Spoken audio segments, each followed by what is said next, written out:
Hi, this is Mark Seapluck from Vendura Industries. Today I'm going to be talking to you about sheet sizes.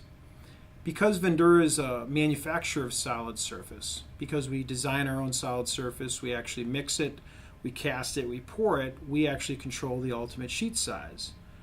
Now you might ask yourself, why is that important to me? Well, it is important to you because if you can control the sheet size coming in your door, you can control the yield coming off that sheet size. So you only pay for the material that you're purchasing. Plus, you get the added benefit of reduced direct labor because your seaming costs really should be reduced. Let me give you an example. Say you got an order for a commercial top or a nurse's station that's, say it's 32 by 46. You'd buy a sheet from us that's probably around 36 by 40. And by buying that size sheet, you have almost no scrap, so you're only paying for what you buy, and there's almost no seaming involved.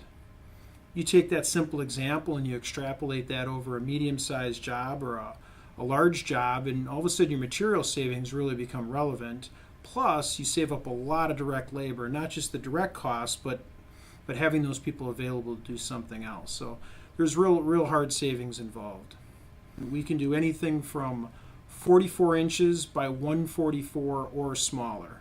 Feel free to contact Michelle Carpin. She's our Director of Business Development, or myself, Mark Seapluck. Our contact information will be at the end of the video, or visit us at www.vendura.com. Thank you.